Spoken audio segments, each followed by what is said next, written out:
احمدہ وصلی علی رسولہ الکریم اما بعد فاعوذ باللہ من الشیطان الرجیم بسم اللہ الرحمن الرحیم رب اشرح لی صدری ویسر لی امری واحلل عقدۃ من لسانی یفقہوا قولی۔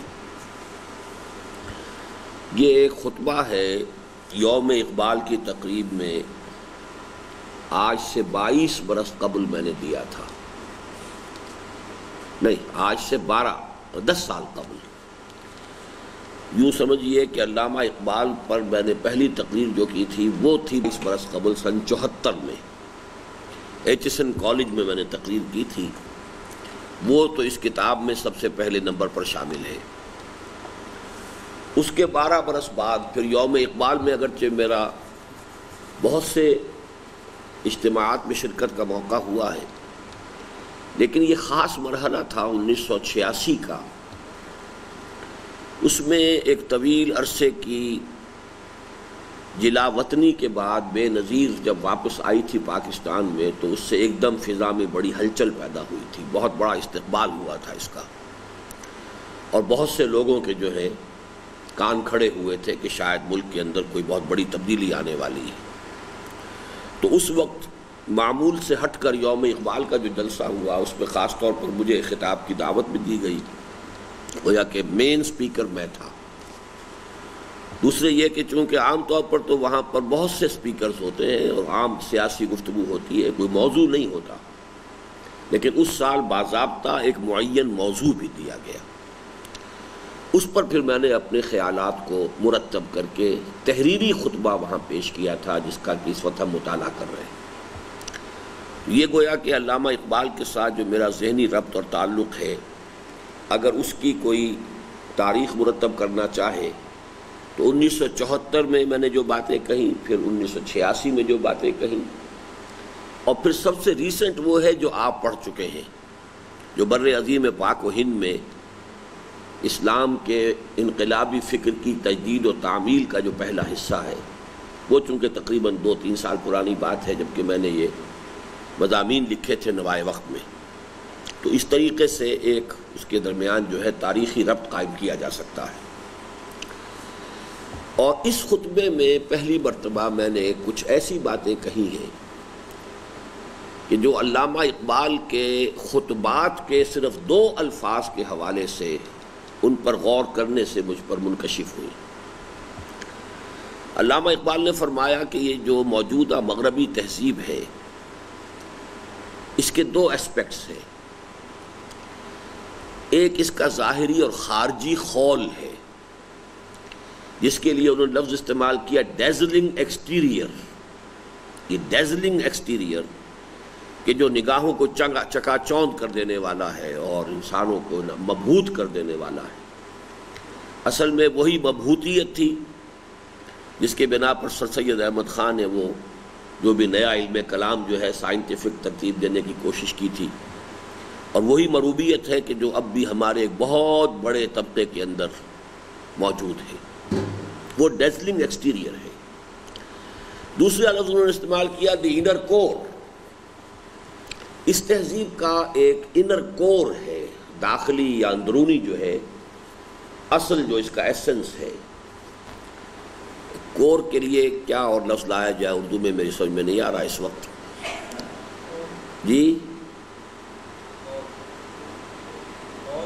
خول تو ایکسٹیریئر ہوا نا، کور تو کسی چیز کا اندر کا گودا ہوتا ہے، جیسے سرکنڈا ہے تو اس کے اندر گودا جو ہے وہ ہے جو بہت ہی یعنی نرم و نازک شے ہوتی ہے، اوپر اس کے جو کورنگ ہے وہ خول ہے۔ تو ڈیزلنگ ایکسٹیریئر، بلکہ جو میں آپ کو کئی مرتبہ وہ جملہ سنا چکا ہوں یعنی اپنشدس کا کہ man in his ignorance identifies himself with the material sheaths which encompass his real self. تو ایک تو ریئل سیلف ہے، وہ انر کور ہے انسان کی، داخلی شخصیت اس کی جو ہے اصل انر کور، اور ایک اس کے گرد جو مادی غلاف چڑھ گئے ہیں۔ اسی طریقے سے اس تہذیب کا بھی ایک انر کور ہے اور ایک اس کا ایکسٹیریئر ہے۔ یہ ایکسٹیریئر بہت ڈیزلنگ ہے۔ انر کور کے بارے میں اقبال نے بہت ہی جرأت اور ہمت کا ثبوت دیتے ہوئے یہ الفاظ کہے کہ وہ خالص قرآنی ہے۔ اب یہ بظاہر احوال بہت ایک عجیب سی بات ہے کہ موجودہ مغربی تہذیب کا انر کور قرآنی ہے، اس پر بڑے غور و فکر کی ضرورت ہے، اور اس میں گویا کہ اسی کا تجزیہ کر کے میں نے بتانے کی کوشش کی ہے۔ اور اس میں یہ بھی میں پہلے ہی عرض کر دوں کہ مجھے ایک اشکال رہتا تھا ایک حدیث کے بارے میں۔ یہ حدیث جو ہے مسلم شریف میں آئی ہے، حضرت عمر بن الخطاب رضی اللہ تعالی عنہ سے مروی ہے کہ حضور نے فرمایا ان اللہ یرفع بہذا الکتاب اقواما ویضع بہ آخرین۔ یہ حدیث تو آپ لوگوں کو یاد ہو چکی ہوگی اب تک یا نہیں؟ کتنے حضرات کو یاد ہوئی؟ نہیں یاد ہوئی؟ وہ یاد ہو گئی خیرکم من تعلم القرآن وعلمہ، یاد ہو گئی؟ یہ بھی یاد کیجئے، میں لکھ دیتا ہوں آپ کو۔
اسرار پڑھو ذرا اس حدیث کو۔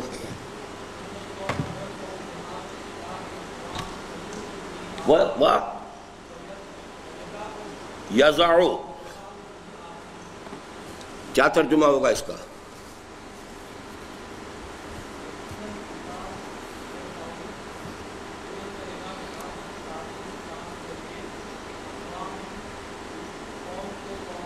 قوموں کو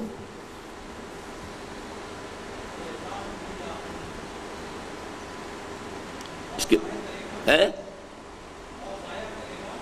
نہیں، یہ ضاع یضیع سے نہیں ہے، وضع یضع، وقع یقع،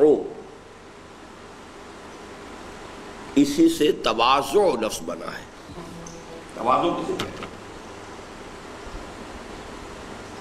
وضع مادہ ہے، اس سے تواضع اردو میں استعمال ہوتا ہے، اور عربی میں ایک لفظ آتا ہے وزیر، یہ کسی کمی نے انسان کو کہتے ہیں۔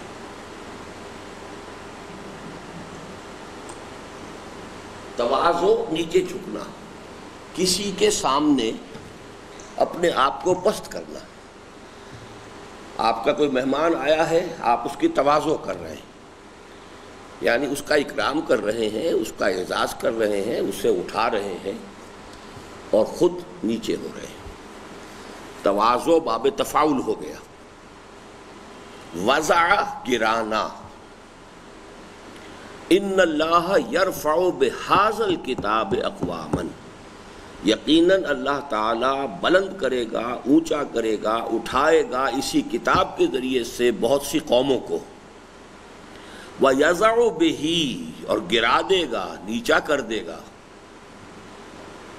اسی کی وجہ سے دوسروں کو، دوسری قوموں کو۔ کون سا جملہ ہے یہ؟ اسمیہ فعلیہ؟ جی شور؟ اچھا، مبتدا کیا ہے اس کا؟ خبر کیا ہے؟ باقی ساری خبر ہیں.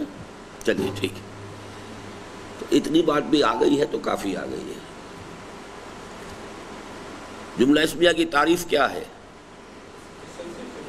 جس کا پہلا حصہ اسم.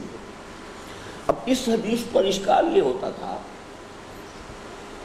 کہ اگر اقوام کو مانا جائے عام تو مشاہدہ تو اس کے برعکس ہے. اس کے ماننے والے آج ذلیل ہیں، گرے ہوئے ہیں، پست ہیں. اس کے نہ ماننے والے اونچے ہیں، بلند ہیں، سربلند ہیں، غالب. تو میں نے ایک زمانے تک اس کو اپنے دل کو مطمئن کیا کہ اقوام کو عام نہ رکھا جائے بلکہ خاص کر دیا جائے. یعنی مسلمان اقوام میں سے وہی ابھریں گی جو قرآن کو اٹھا کر اور لے کر ابھریں، اور جو مسلمان قوم قرآن کو پشت دکھا دے گی یا اس کو چھوڑ دے گی وہ گر جائے گی. تو اس سے کسی درجے میں حالات کے ساتھ اس کی ایک مطابقت محسوس ہوئی. لیکن واقعہ یہ ہے کہ اس کا اشکال جو رفع ہوا وہ اسی سے ہوا جو علامہ اقبال کا قول ہے، the inner core of this western civilization is also Quranic. یہ بات مجھ پر بہت پرانی واضح ہے، اور یہ میں نے بہت سے دروس میں بیان کی ہے، آپ نے بھی سنی ہوگی، کہ باطل کا سرے سے کوئی وجود ہی نہیں ہے. باطل بھی جب کھڑا ہوتا ہے تو کسی نہ کسی حق کے حصے کو لے کر کھڑا ہوتا ہے. اس میں حق جو ہے چھپا ہوا ہوتا ہے، دبا ہوا ہوتا ہے، لیکن یہ کہ کھڑے ہونے کی صلاحیت اس میں کسی نہ کسی جو ٹروتھ ہے اس کے ایلیمنٹ کی وجہ سے ہوتی ہے، ورنہ باطل خود اپنے پاؤں پر کھڑا ہی نہیں ہو سکتا. جیسے آکاش بیل ہے، وہ خود تو اوپر نہیں چڑھ سکتی، وہ درخت کے اوپر چڑھتی جائے گی، ایک پتے سے دوسرے پر، ایک ڈالی سے دوسری پر، لیکن خود اس کے اندر اوپر اٹھنے کی اس کا کوئی اپنا تنا نہیں ہے. تو باطل اصل میں اسی طریقے سے حق کے کسی جز کو لے کر اٹھتا ہے. اس میں ہے اب بات بڑی غور طلب کہ پھر انر کور کو علیحدہ سمجھا جائے کہ مغربی تہذیب کا انر کور کیا ہے، اور وہ در حقیقت اس تہذیب کے بھی اوپر آنے کا اصل سبب وہی ہے. بہرحال یہ اب ہم مطالعہ شروع کر رہے ہیں. محترم و مکرم صدر مجلس، محترم اراکین و کارکنان مرکزیہ مجلس اقبال لاہور، اور معزز خواتین و حضرات، اگرچہ اس سے قبل بھی متعدد بار بیا بے مجلس اقبال و یک دو ساغر کش، کیا معنی اس کے؟ بیا آؤ، بمجلس اقبال، اقبال کی مجلس میں آؤ، وہ یک دو ساغر کش، اور ایک دو ساغر چڑھاؤ. مطلب یہ ہے کہ اس کے علم، حکمت، اس کی جو بھی اس کے پیغام ہے اس کے کچھ حصہ اس سے حاصل کرو. اگرچہ اس سے قبل بھی متعدد بار بیا بے مجلس اقبال و یک دو ساغر کش کے مصداق مجلس اقبال میں شرکت و شمولیت کی سعادت حاصل ہو چکی ہے، لیکن اس بار جس انداز میں اس بندہ ناچیز کا اعزاز و اکرام فرمایا گیا ہے اس کا شکریہ ادا کرنے کے لیے مناسب الفاظ واقعتاً میرے پاس موجود نہیں ہیں. لہذا مجبوراً ملک نصر اللہ خان عزیز مرحوم کے الفاظ مستعار دے رہا ہوں کہ ایک بندہ عاصی کی اور اتنی مداراتیں. یہاں یہ غلطی ہے، یہ ملک نصر اللہ خان عزیز کا نہیں ہے یہ مصرع، بلکہ مولانا محمد علی جوہر کا ہے. یہ ذرا عاکف کو نوٹ کرا دیں کہ یہ آئندہ کے ایڈیشن میں اس کی اصلاح کریں. مجھے آج ہی صبح کی فلائٹ سے شام الہدا کے مستقل پروگرام کے لیے کراچی روانہ ہونے آنا تھا، لیکن مجلس اقبال میں شرکت کی سعادت کے لیے یہ ادنا سا تردد تو ہرگز کوئی قربانی نہیں کہ یہاں سے سیدھا ایئرپورٹ اور ایئرپورٹ سے سیدھا تاج محل ہوٹل کراچی پہنچوں. البتہ منتظمین مجلس کا یہ احسان عمر بھر یاد رہے گا کہ انہوں نے خاص طور پر میری شمولیت کے لیے مجلس کا آغاز اپنے طے شدہ پروگرام سے 1 گھنٹے پہلے کیا. میں نے جب کہا کہ میری تو سیٹ بک ہے، مجھے جانا ہے، ان کا شام 1 گھنٹے پہلے اپنی مجلس شروع کر لیتے ہیں، لیکن آپ اس میں ضرور شرکت کریں. اور اس کے ساتھ ہی اپنی اس محرومی کا احساس بھی شدت سے ہے کہ آج سے 1.5 سال قبل کی ایک مجلس، اسی طرح کی ایک مجلس کی طرح آج بھی مجھے اپنی گفتگو ختم کرتے ہی آداب مجلس کے خلاف فوراً روانہ ہو جانا ہوگا، کیونکہ مجھے تو فلائٹ پکڑنی تھی. اور اس طرح میں اپنے سے بدرجہ عالم و افضل اصحاب علم و فضل کے افکار و خیالات سے مستفید نہ ہو سکوں گا. بہرحال ما لا یدرک کلہ لا یترک کلہ کے مصداق جو میسر آ گیا ہے غنیمت ہے. اس کے کیا معنی؟ ما لا یدرک کلہ لا یترک کلہ. منصوری صاحب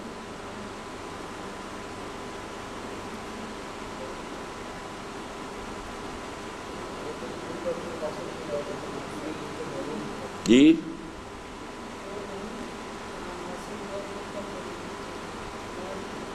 ہوا یہ کون سا فعل ہے؟ یدرکو.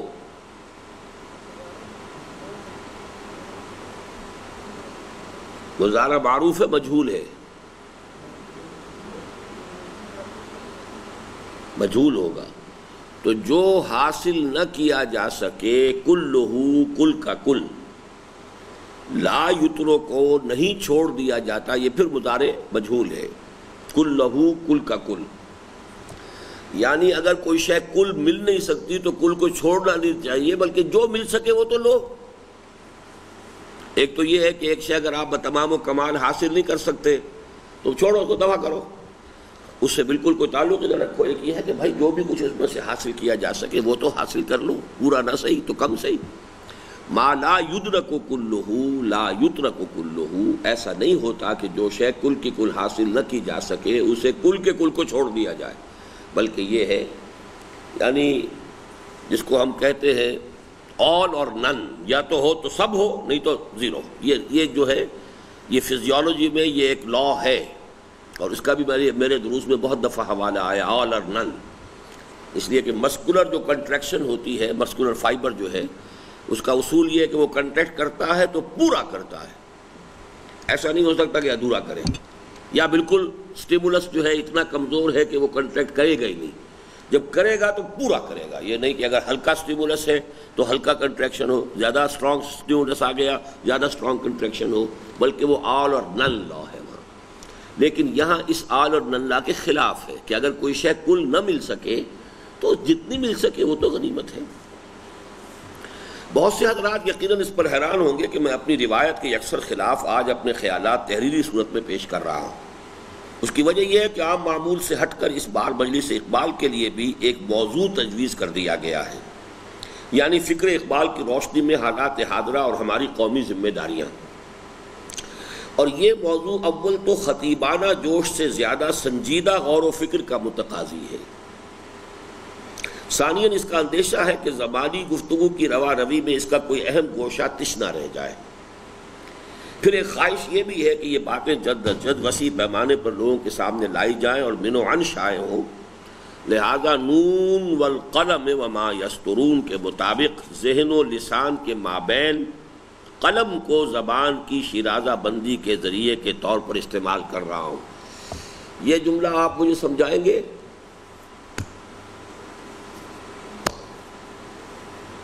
کتاب بھی نہیں ہے اپنے پاس، سن بھی نہیں رہے ہیں، سمجھ میں نہیں آتا. آپ احمد افضال نون والقلم وما یسطرون کے مطابق ذہن و لسان کے مابین قلم کو خیالات کی شیرازہ بندی کے ذریعے کے طور پر استعمال کر رہا ہوں. کیا مفہوم ہے اس کا؟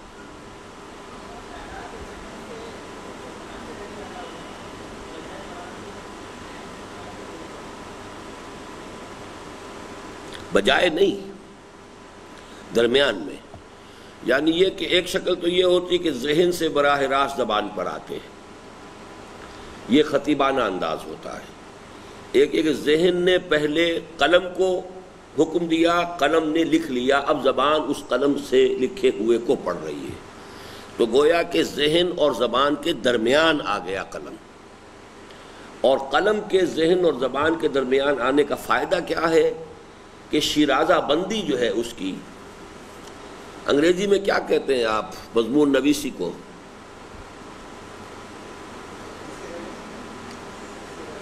کمپوزیشن.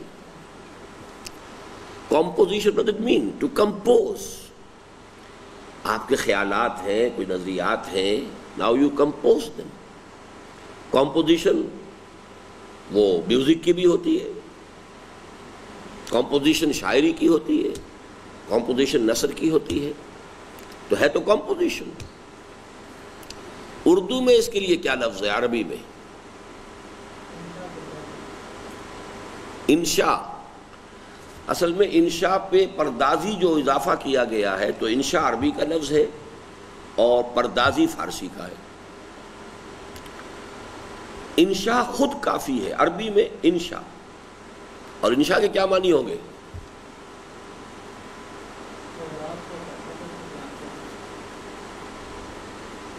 مادہ کیا ہے اس کا ہے جی؟ نشأنا، یہ مادہ ہو گیا. 4-5 حروف بول دیا آپ نے، مادہ تو صرف ہی ہوتا ہے.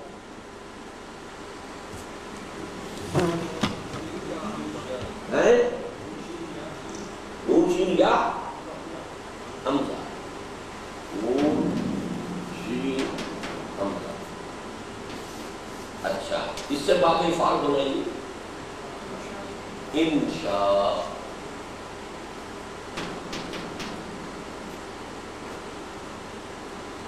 اور نشأ کے معنی کیا ہے؟ اٹھنا. نشأت ثانیہ جو آپ نے پڑھا ہے،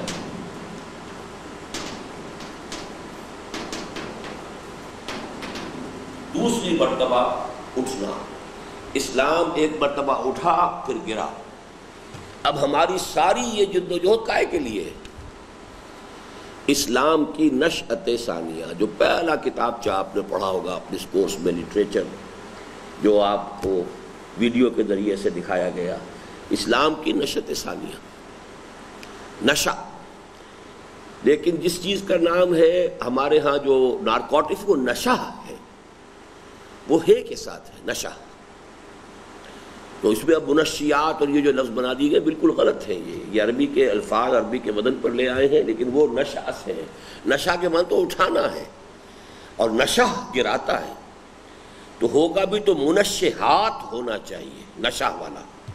لیکن صحیح لفظ اس میں یہی ہے کہ نشہ آور، اس لیے کہ فارسی غالباً عربی کا لفظ نہیں ہے نشہ. نشہ جو ہے فارسی کا لفظ ہے. تو وہاں صحیح ہے نشہ آور ادویات، نشہ لانے والی ادویات. نشہ پلا کے گرانا تو سب کو آتا ہے. مزہ تو تب ہے کہ گرتوں کو تھام لے ساقی. گرتوں کو تھامنا، گرتوں کو اٹھانا اصل کام ہے، نہ کہ گرانا. تو نشہ پلا کے گرانا تو سب کو، وہ نشہ ہے. نون شین اور ہا، اور یہ نشہ نون شین اور حمزہ، اس سے بنا انشاء. کوئی صاحب ایسے ہیں کہ جو بتا سکیں کہ قرآن مجید کی ایک سورت میں یہ الفاظ ایک ہی جگہ پر بہت مرتبہ آئے ہیں؟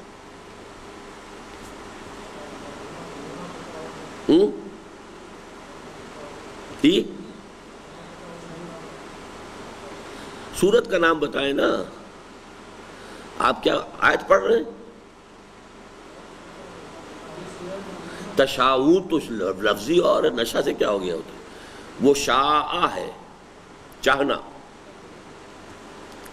شاء یا شاء، شین الف آ گیا وہاں، تو آپ یہ نون ہے پہلے. یہ بیسک سینس ابھی پیدا نہیں ہوئی ہے مادوں کے بارے میں. جی جی سورہ واقعہ. آپ حافظ ہیں؟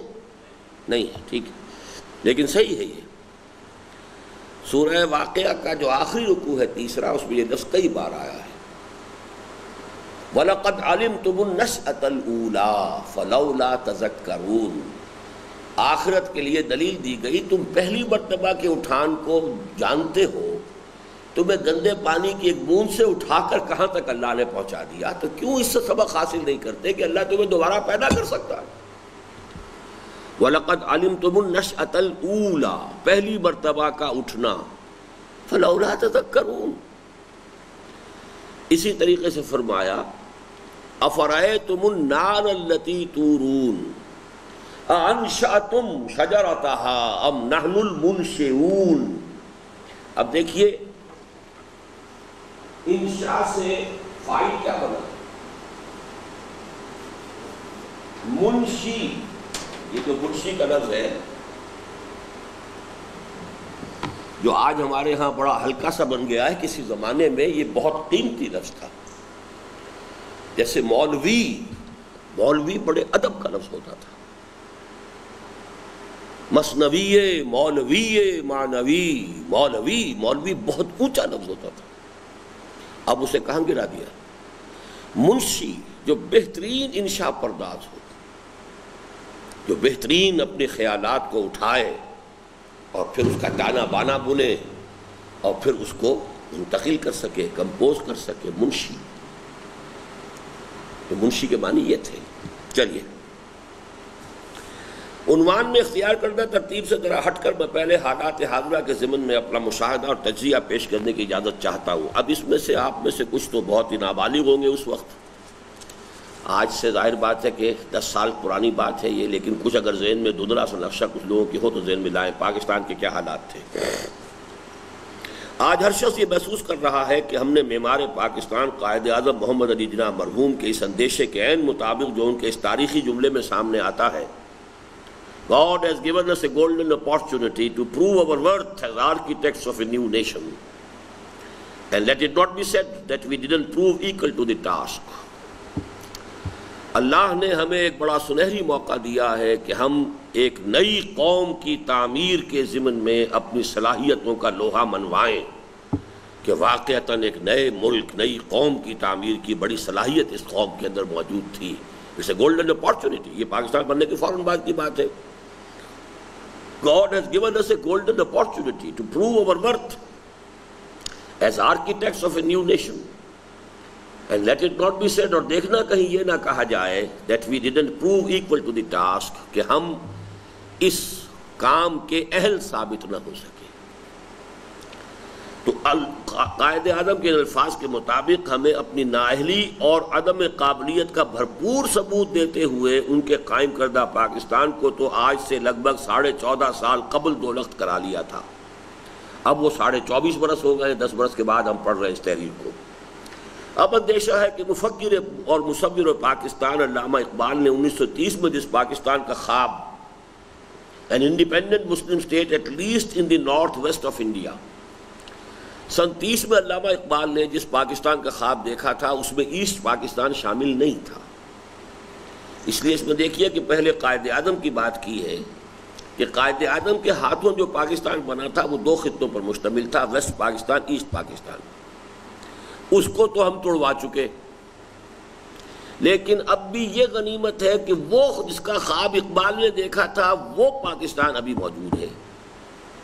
تو کہیں ایسا نہ ہو کہ ہم اپنی مزید نااہلی کا ثبوت دیتے ہوئے اس کے بھی حصے بکھرے کرا دیں. جس کا خواب an independent Muslim state at least in the northwest of India کی صورت میں دیکھا تھا، کہیں ہم اسے بھی اپنی نااہلیوں کے بھیٹ نہ چڑھا دیں اور اس طرح بر صغیر پاک و ہند کی مسلم قوم کی نصف صدی سے زائد عرصے پر پھیلی ہوئی مساعی حبط اعمال کے حسرتناک انجام سے دوچار نہ ہو جائیں. مسلم لیگ کا آغاز ہوا 1906 میں، پاکستان بنا 1947 میں. 41 برس کی مساعی تھی، تقریباً نصف صدی کی، جو پاکستان کی شکل میں ظاہر ہوئی. تو اگر پاکستان ختم ہو جاتا گویا کہ حبطت اعمالہم، وہ ساری محنت اکارت گئی، ضائع ہو گئی. ایسا نہ ہو جائے. اس لیے کہ ایک طرف خاموشی گفتگو ہے، بے زبانی ہے زباں میری کے مستاق، تا حال بے آئینی ہی سرزمین پاکستان کا آئین ہے. کوئی قانون ہے ہی نہیں، کوئی دستور ہے ہی نہیں. گویا قمری حساب سے اپنی قومی زندگی کے 40 سال پورے کر چکنے کے باوجود واضح رہے کہ آنے والے ماہ رمضان مبارک کے 27ویں کو یہ 40 سال پورے ہو جائیں گے. اور آج جب ہم پڑھ رہے ہیں تو جو رمضان گزرا ہے اس کے 27ویں کو 50 سال پورے ہو چکے ہیں. ہم 40 سال عمر عزیزت گذشت، مزاج تو از حال طفلی نہ گشت کے مصداق سیاسی اور دستوری اعتبار سے ہنوز نابالغ ہیں. اس فارسی شعر کا ترجمہ کیا ہے؟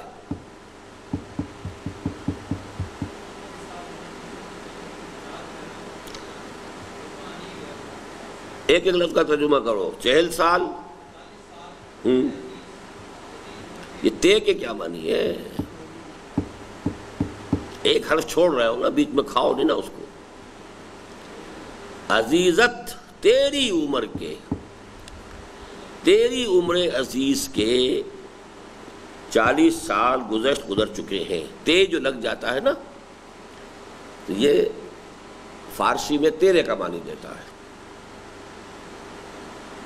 40 سال عمر عزیزت گزشت، جس سے گفتگو کی جا رہی ہے کہ اے میرے مخاطب تیری عمر کے 40 سال عمر عزیز کے گزر چکے ہیں، مزاج تو از حال تفلی نہ گشت، حال طفلی،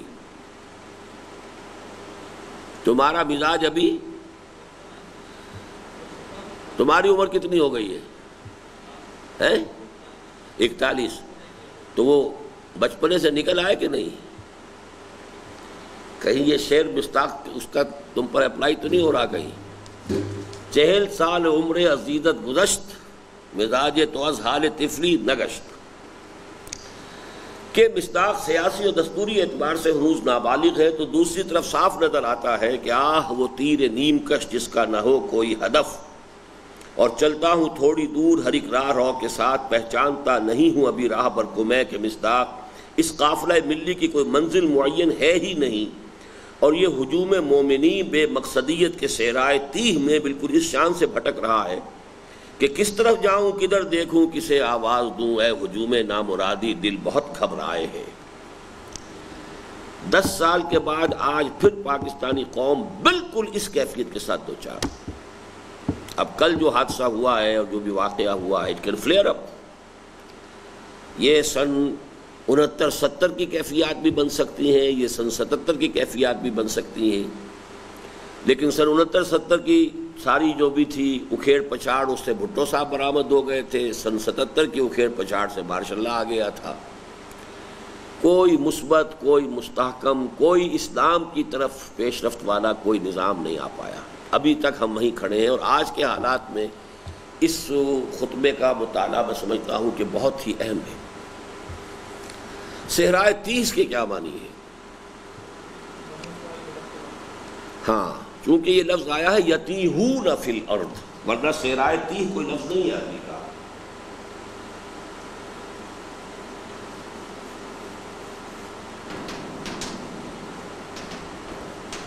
جب یہ 40 برس جو ہے زمین میں بھٹکتے تھے، تو اس سے پھر ایک یہ ترکیب بن گئی صحرائے 30، یعنی کسی ایسے صحرا میں بھٹک رہا ہو کوئی قافلہ کہ جس کو پتہ نہ ہو کہ کدھر جانا ہے، کیا منزل ہے۔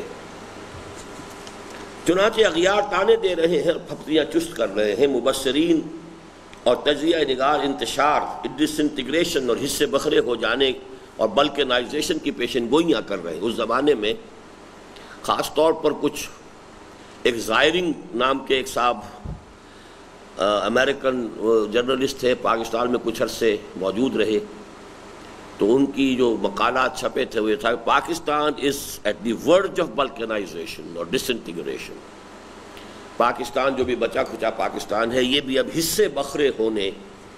بلکنائزیشن کی کیا معنی ہے؟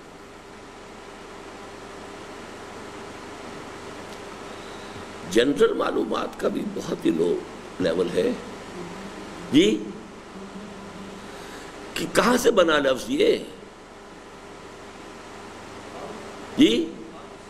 بلک سے بلک کے معنی تو ہوتا ہے جمع ہو جانا، بلک۔ بلکان کسے کہتے ہیں؟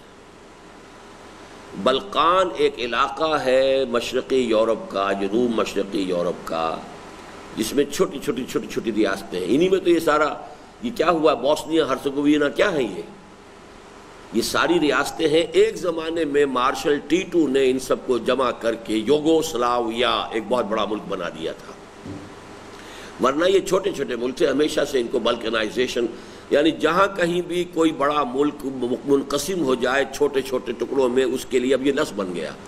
جیسے صحرائے 30 سے یتیہون کے قرآن مجید کے لفظ سے صحرائے 30 بن گیا، اسی طرح بلقان، ریاست ہائے بلقان، تو بلقان کی ریاستیں جو ہیں وہ بلکنائزیشن وہاں سے لفظ بن گیا، یعنی بلقان کی طرح ہو جانا کہ چھوٹی ریاستوں میں۔ جیسے ہندوستان، جب یہ ہم پڑھ چکے ہیں یہ چیزیں کہ ہندوستان میں مغلوں کی حکومت جو ہے وہ کتنے عرصے رہی کل کہنے کو؟ 300 برس، 325 برس۔ 1526 میں آئے اور 1857 میں ختم ہوا، لیکن اس میں سے 150 برس تھے کہ جو واقعتاً جسے کہا جائے کہ سلطنت تھی، اورنگزیب عالمگیر تک۔ اس کے بعد بلکنائزیشن شروع ہو گئی. اب یہ چھوٹی سی ریاست وہاں پر خود مختار ہو گئی، چھوٹی سی ریاست وہاں خود مختار ہو گئی، وہاں کا علاقہ کوئی اور ہو گیا، یہاں کا علاقہ کوئی اور ہو گیا. اسی لیے جب انگریز آیا تو اسے کوئی دقت ہی نہیں ہوئی، ایک کے خلاف دوسرے کی مدد کی. میسور اور نظام حیدرآباد دکن نے انگریز کا ساتھ دیا، ریاض اس کو بہت بڑی ریاست دے دی، باقی ساری ریاستوں کو اس کی مدد سے شکست دی. یہ کام انہیں آسان. اگر ایک یونائٹڈ کہیں اگر اکبر کے زمانے میں یا شاہ جہاں کے زمانے میں یا اورنگزیب کے زمانے میں انگریز آیا ہوتا تو اسے پتہ چلتا کہ ہندوستان کس شے کا نام ہے، کہ ایک کا طاقت ہے. لیکن وہ تو اس وقت آیا کہ جب کہ بلکنائزیشن شروع ہو چکی تھی، چھوٹی چھوٹی ریاستیں تھیں. تو یہ بلکنائزیشن، اب میں تو آپ کو جنرل نالج بھی مجھے پڑھانا پڑتا ہے نا، کی پیشن گوئیاں کر رہے ہیں اور دشمن گھات میں ہے کہ کب آخری ضرب لگانے کا بہترین موقع ہاتھ آئے اور خوش درخشید ولے شعلہ مستعجل بود کے مصداق عصر حاضر کی تاریخ کا ایک درخشاں باب ختم کر دیا جائے. اس جملے کو سمجھائیں، یہ فارسی کیا آ گئی اس میں؟ خوش درخشید ولے شعلہ مستعجل بود.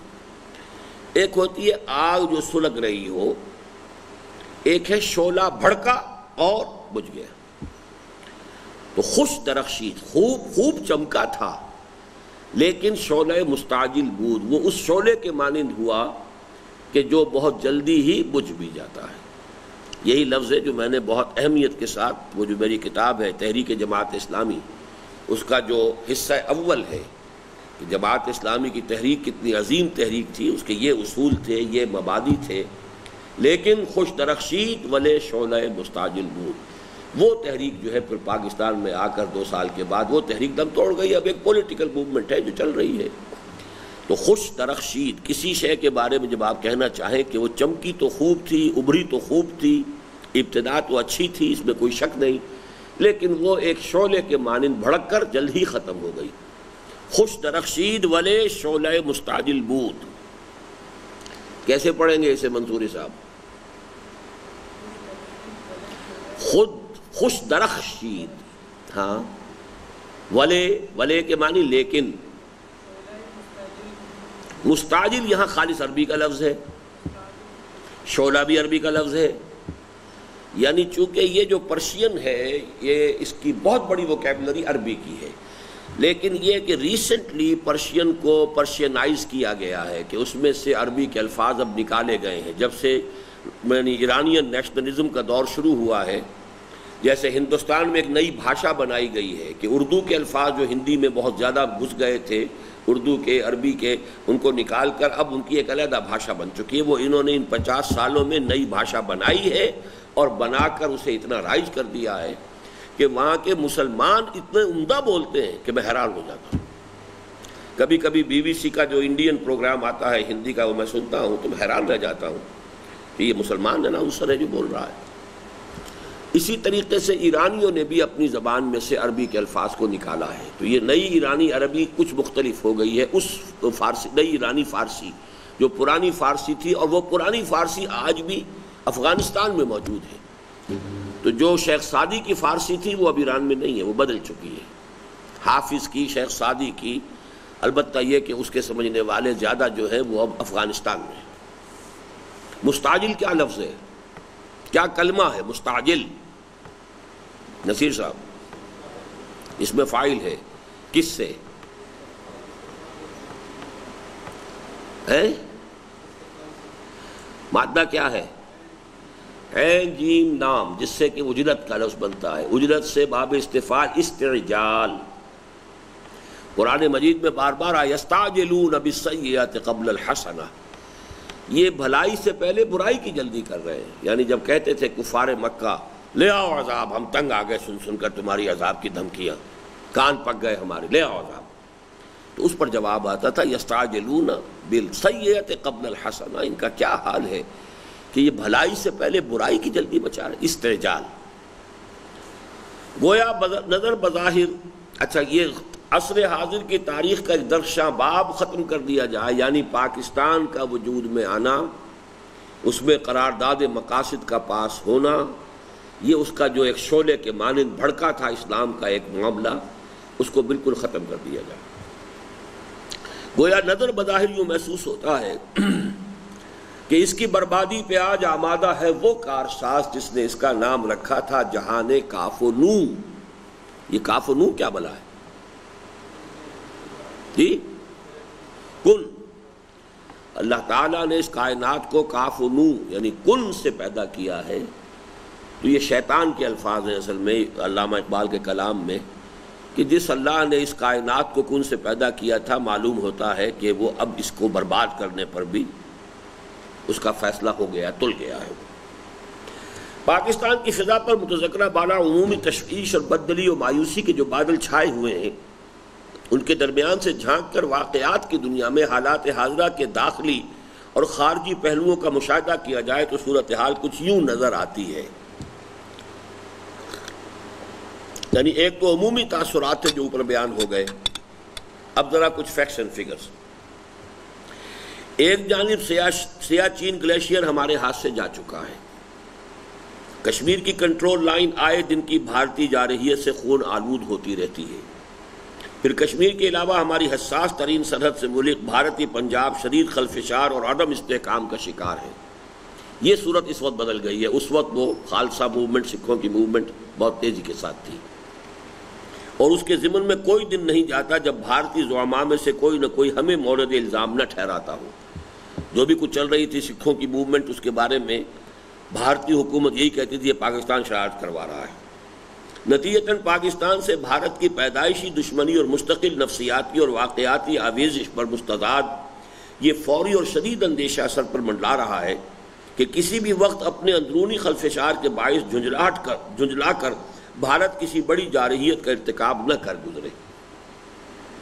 یعنی تنگ آمد بجنگ آمد، یا جسے کہتے ہیں ہاٹ پرسوٹ، کہ سکھوں کو بہرحال یہاں تربیت دینے کے ہم نے کیمپ بنائے ہوئے تھے، تو اگر کسی بھی وقت بھارت جو ہے تنگ آمد بجنگ آمد اس کے حوالے سے کہ ہمارے وہ کیمپ وہاں بنے ہوئے ہیں، ہمارے خلاف جہاں ٹریننگ ہوتی ہے، کو حملہ کر دے تو صورتحال پھر جو ہے سن 65 کی طرف لوٹ سکتی ہے۔ بہرحال وہ تو یہ کہ بھارت کا جو بھی یوں سمجھیے کہ استقلال جس مسلسل جد و جہد سے انہوں نے اس جو خالصہ سکھوں کی تحریک تھی اسے ختم کیا ہے، give the dual is due, دشمن کے اندر بھی اگر کوئی صلاحیت ہو تو اس کو ماننا چاہیے کہ ہاں صلاحیت ہے۔ حالانکہ بہت ہی جس طریقے سے کشمیر کا مسئلہ ہے، 6 لاکھ فوج انہوں نے جھونک دی، اور ظاہر بات ہے کہ فوج جب کہیں اس طریقے سے انیکشن ہوتی ہے تو خرچ بے پناہ ہوتا ہے۔ کتنا خرچ ہو رہا ہے بھارت کا اس کا آپ کو اور مجھے اندازہ نہیں ہے، لیکن وہ اس پر تلے ہوئے ہیں کہ جس کو انہوں نے کہہ دیا ہے کہ یہ ہمارا اٹوٹ انگ ہے، اس کے بارے میں کوئی بات سننے کو تیار نہیں، کم وٹ میں۔ اسی طرح یہ خالستان کا مسئلہ تھا۔ دوسری جانب افغانستان کی صورتحال اور اس کے داخلی نظریاتی تصادم پر مستعد روس کی ننگی اور براہ راست مداخلت اور امریکہ کی قدرے ڈھکی چھپی اور بالواسطہ دخل اندازی نے نہ صرف یہ کہ پاکستان کے لیے شدید مسائل و خطرات پیدا کر رکھے، بلکہ واقعہ یہ ہے کہ پاکستان، افغانستان اور روسی ترکستان کے پورے علاقے کی قسمت کو گویا ایک معلق ترازو سے وابستہ کر دیا ہے۔ اب اس میں 10 برس میں کیا بہت تبدیلی ہو چکی، روس شکست کھا کے جا چکا، لیکن وہ خلفشار موجود ہے، اس کے جو باقیات و سیئات سمجھیے کہ وہاں کوئی مستحکم حکومت نہیں ہے، کس سے بات کریں کس سے نہ کریں، ایک سے بات کریں تو دوسرا ناراض، دوسرے سے کریں تو پہلا ناراض۔ اور اس وقت جو آج کی تازہ ترین خبر ہے وہ یہ ہے کہ اب اصل میں پاکستان تو گویا کہ اس معاملے میں آئسولیٹ ہو چکا ہے، اب اصل جو رسہ کشی ہو رہی ہے وہ ایران اور امریکہ کے درمیان ہے، پرو امریکن اور پرو رشین، پرو ایرانین، یہ چکر ہے اس وقت جو چل رہا ہے۔ ہم تقریباً اس پوری جو ہے جد و جہد اس سے ہم تقریباً یعنی یوں سمجھیے LBW جس کو کہتے ہو چکے ہیں۔ یہ آج کے خاص کوئی ایک تھا تجزیہ، میں نے ابھی پڑھا نہیں ہے لیکن محسوس ہوتا ہے کہ بات صحیح ہے۔ چنانچہ جہاں اس کی بھی امید ہے کہ ایک مرد درویش کے لگ بھگ 5 صدی قبل کے الفاظ کہ ایک ولولہ تازہ دیا میں نے دلوں کو لاہور سے تا خاک بخارا و سمرقند، یہ علامہ اقبال نے اپنے بارے میں کہا ہے، ایک ولولہ تازہ دیا میں نے دلوں کو لاہور سے تا خاک بخارا و سمرقند۔ یہ بہت معنی خیز لفظ ہے، لاہور سے پاکستان شروع ہو رہا ہے اور پھر بخارا اور سمرقند تک جانے کے لیے بیچ میں یہ افغانستان آ رہا ہے، اور افغانستان کا یہ علاقہ وہ ہے جو حضور کے زمانے میں خراسان تھا، اور بخارا اور سمرقند تک کا علاقہ بعض لوگ کہتے ہیں کہ اس خراسان میں شامل تھا، اور حدیث میں بھی چونکہ خراسان کا تذکرہ آیا ہے، اور اقبال نے جو فارسی کو ذریعہ بنایا ہے اپنے کلام میں، 2/3 اس کا کلام فارسی میں، صرف 1/3 اردو میں ہے۔ اس کا سبب بھی یہ ہے کہ اسے یہ جو سینٹرل ایشیا کی ریاستیں ان میں سے اکثر جگہ پر فارسی سمجھی جاتی ہے، ایران بہت بڑا ملک ہے، وہاں فارسی ہے، ادھر آذربائیجان تک فارسی ہے، تو یہ جو سینٹرل ایریا ہے ایشیا کا، اس میں چونکہ فارسی زبان جو ہے سب سے زیادہ سمجھی جاتی ہے، بولی جاتی ہے، اس لیے علامہ اقبال نے اس کو ذریعہ بنایا۔ تو یہ ایک مرد درویش کے لگ بھگ 5 صدی قبل کے الفاظ کے ایک ولولہ تازہ دیا میں نے دلوں کو، لاہور سے تا خاک بخارا و سمرقند، حقیقت و واقعیت کا روپ دھار لے، اور یہ خطہ ایک وحدت کی صورت اختیار کر کے اسلام کی نشأت ثانیہ، اب یہ نشہ کا لفظ آج سمجھ میں آ گیا آپ کو، نشأت ثانیہ اور عالمی غلبے کا نقطہ آغاز بن جائے۔ وہاں یہ خطرہ بھی حقیقی اور واقعی ہے کہ سائبیریا کا برفانی ریچھ بحیرہ عرب کے گرم پانی میں غوطہ لگانے کے لیے آخری دوڑ کا آغاز کر دے، اور خاکم بدہن پاکستان بھی اس کی عریاں جارحیت کا نشانہ بن جائے۔ یہ سن 86 کی صورتحال ہے۔ سائبیریا کا برفانی ریچھ جو ہے اس کو ہمیشہ سے خواب دیکھتا رہا ہے، زار کے زمانے سے، کہ گرم پانیوں تک پہنچنے کے لیے افغانستان اور پھر بلوچستان یہ اس کے لیے قریب ترین راستہ بنتا ہے، تو بخارا اور سمرقند سے نیچے اترے اور براہ راست جو ہے گرم پانی تک پہنچ جائے، تو اس کا بھی امکان موجود ہے۔ یہ تو ہوا پاکستان کا اس وقت کا جو بیرونی صورتحال تھی اس کا نقشہ۔ داخلی محاذ پر پاکستان کی ماں اور معمار پاکستان اور مصور و مفکر پاکستان دونوں کی مشترک وراثت مسلم لیگ، جو ان دونوں کے منظر عام پر آنے سے قبل واقعتاً صرف نوابوں اور نوابزادوں اور وڈیروں اور جاگیرداروں کی جماعت تھی، البتہ سن 35 اور 47 کے درمیان ایک عوامی تحریک کی صورت اختیار کر گئی تھی۔ عرصہ ہوا کہ ہر چند کہیں کہ ہے نہیں ہے کہ مصداق کامل بن چکی ہے، اور حال ہی میں سرکاری اور درباری ذرائع سے اس کے تن مردہ میں جان ڈالنے کی جو کوشش ہوئی ہے، اور غیر جماعتی انتخابات میں اپنے ذاتی وسائل اور محض زمینداری یا سرمایہ داری کے بل پر کامیاب ہونے والوں کی پیشانی پر اس کا لیبل چسپاں کر کے اس کے نام سے فائدہ اٹھانے کی جو کوشش کی گئی ہے، کون نہیں جانتا کہ اس کا حاصل کچھ بھی نہیں، اور کم از کم عوام کی سطح پر اس کی نہ کوئی حقیقت ہے نہ حیثیت۔ اس کو آپ کچھ واضح کریں گے کہ یہ کیا صورت تھی، اس کے بین السطور کیا ہے؟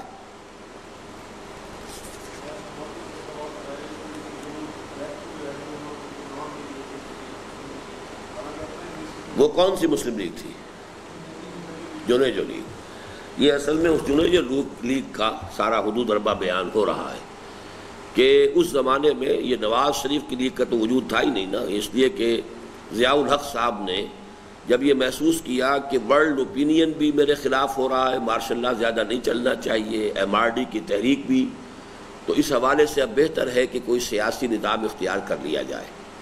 اس نے دستور کے اندر جو ہے وہ اپنی منمانی تبدیلیاں کروائیں، اور اس میں پھر ایک بارگین کیا کہ چلیے میں سیاسی ایک حکومت شروع کر دیتا ہوں، اور اس کے اندر مسلم لیگ کے اندر تن مردہ میں جان ڈالنے کے لیے جنیجو کو سامنے لایا گیا۔ پھر غیر جماعتی الیکشنز میں جو لوگ اپنے ذاتی اثر و رسوخ سے آ گئے انہیں شامل کر لیا گیا، اور وہ گویا کہ مسلم لیگ پارٹی بن گئی۔ تو ظاہر بات ہے کہ وہ پارٹی تو کوئی نہیں تھی۔ البتہ اس کے بعد سے ان 10 سالوں میں کیا فرق واقع ہو چکا ہے، جنیجو لیگ کی حیثیت ختم ہو چکی ہے ابھی باقی، لیکن اس کی کوئی عوامی حیثیت نہیں ہے، اگرچہ وہ زمیندار کچھ ہیں وہ جو اپنے جو بھی اثر و رسوخ سے آ سکتے ہیں، لیکن یہ کہ اس اثنا میں نواز شریف صاحب نے یقیناً، اس میں کوئی شک نہیں، جہاں دینی اعتبار سے میں ان پر شدید جو ہے تنقید کرتا ہوں اور بہت بڑا گناہ گار سمجھتا ہوں، بڑا مجرم سمجھتا ہوں دین کا، لیکن سیاسی اعتبار سے اس حقیقت کو ماننا چاہیے کہ اس شخص نے محنت کی ہے، مشقت کی ہے، مسلسل جو ہے کام کیا ہے اور تکلیفیں اٹھائی ہیں، اور مسلم لیگ کے نام سے بہرحال اب ایک فعال جماعت ملک میں موجود ہے، اور وہ اصل میں نواز شریف کی یہ بات ہے، یہ حقیقت ہے کہ جس کو تسلیم کیا جانا چاہیے۔ اس وقت کے حالات سے اب تک جو صورت تبدیلی آئی ہے وہ یہ ہے۔ اس طرح بظاہر موجود لیکن حقیقتاً کل عدم مسلم لیگ سے قطع نظر قومی سیاست کے میدان میں انتہائی بائیں جانب ہیں وہ اشخاص اور گروہ جن کی پاکستان کو توڑ دینے کی خواہش اب ڈھکی چھپی نہیں ہے۔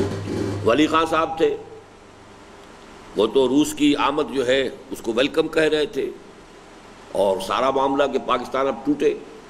اسی طریقے سے بلوچستان کے اندر بلوچ سردار تھے، یہ سب لیفٹسٹ عناصر جو ہیں انہوں نے کھلم کھلا یہ کہنا شروع کر دیا تھا پاکستان کو ٹوٹ جانا چاہیے. ادھر سندھ میں جی ایم سید بڑھ کے مار رہا تھا، اس نے تو کتاب لکھ دی تھی اب پاکستان کو ختم ہو جانا چاہیے، اس عنوان سے پوری ایک کتاب اس نے لکھی، اور وہ کتاب بہت بڑے پیمانے پر جو ہے سندھ میں چھپی ہے اور بکی. ان میں شخصیات کی سطح پر تو اہم نام صرف خان عبد الغفار خان اور جی ایم سید کے ہیں. البتہ چھوٹی بڑی جماعتیں یا گروہ نصف درجن بلکہ ان سے بھی زائد ہیں، جن میں اہم تر نام این ڈی پی، پی این پی اور سندھی بلوچی پختون متحدہ محاذ کے ہیں.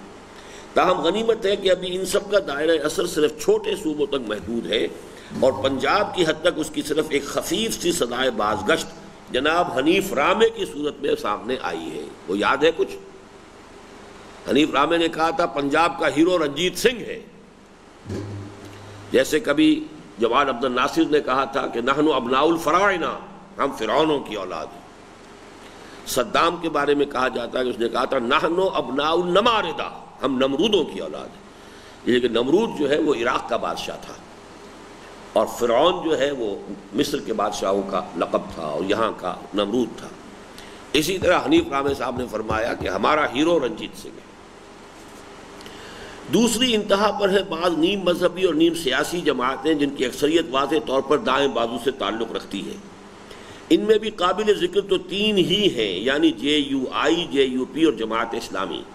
تاہم دوسری نسبتاً چھوٹی جماعتوں اور بڑی جماعتوں کے متحارب دھڑوں کو بھی شمار کیا جائے تو تقریباً وہی بائیں بازو والی تعداد بن جاتی ہے. یہ جماعتیں اگرچہ پاکستان کے بقا و استحکام کی بھی دل سے خواہش مند ہیں اور اس میں اسلام کے نفاذ کی بھی داعی ہیں، لیکن اولاً اس بنا پر کہ ان کا دائرہ اثر بہت محدود بھی ہے اور ملک کے طول و عرض میں مختصر ٹکڑوں، پاکٹس کی صورت میں، اسمال پاکٹس کی صورت میں منتشر بھی. یعنی یہ کہ جماعت اسلامی کا اس زمانے میں کہا جا سکتا ہے کہ کچھ عمل دخل جو ہے وہ کراچی میں تھا، کچھ بالکل اوپر جا کر سوات اور دیر میں تھا، یا جنوب یا پاؤں اور یا سر، درمیان میں کہیں سیاسی عمل دخل نہیں تھا. اسی طرح جے یو آئی، اس کا عمل دخل جو ہے وہ صرف بلوچستان کی پختون پٹی اور این ڈبلیو ایف پی کی پختون پٹی میں تھا. جے یو پی جو ہے وہ بڑے شہروں کے اندر جو عام سواد اعظم ہیں، بریلوی مولوی ہیں، وہ ان کا تھا. حیدرآباد سندھ ہو گیا، ملتان ہو گیا، لائل پور ہو گیا، ایسی جگہوں پر ان کا کوئی نہ کوئی آدمی کامیاب ہو جاتا ہے، بلکہ تعداد میں تو ہمیشہ یہ سب سے آگے ہی رہتے ہیں. معلوم یہ ہوا کہ ان کا کوئی نہ تو جوائنٹ کوئی اسٹریٹجی ہے، نہ کوئی ایک جگہ بھی ایسی نہیں ہے کہ جہاں پر یہ تمام دینی جماعتوں کا جو ہے دائرہ اثر و رسوخ جو ہے وہ کنسنٹریٹڈ ہو. ثانیاً اس بنا پر کہ پاکستان اور اسلام دونوں کی محبت اور وفاداری کی عظیم قدر مشترک کے باوجود ان کی باہمی آویزش بلکہ چمقلش ضرب المثل کی صورت اختیار کر گئی ہے، اور وہ کوئی فیصلہ کن کردار ادا کرنے کی پوزیشن میں نظر نہیں آتی. ان دو انتہاؤں کے مابین واقعہ یہ ہے کہ قومی اور عوامی سیاست کا اصل دھارا سیکولر ڈیموکریسی یا سوشل ڈیموکریسی کے رخ پر بہہ رہا ہے. سوشل ڈیموکریسی یا سیکولر ڈیموکریسی. اب یہ کہ اس وقت چونکہ خود نواز شریف صاحب نے بھی بالکل سیکولر ڈیموکریسی والا رول اختیار کر لیا ہے، دوسری طرف سوشل ڈیموکریسی کا اس وقت تک پرچار جو ہے پیپلز پارٹی کر رہی تھی، اب اس نام سے ہی وہ تائب ہو چکی ہے. اب وہ سوشلزم کا لفظ بھی کبھی زبان پہ نہیں لاتے، لیکن اس وقت تک یہ بات ابھی موجود تھی. اور یہ نواز شریف صاحب نے ثابت کر دیا کہ وہ ڈیموکریسی وہی کیپٹلسٹک ڈیموکریسی جو امریکن ہے اسی کے وہ چاہنے والے ہیں، اسی کے عامل ہیں، اسی کے قائل ہیں.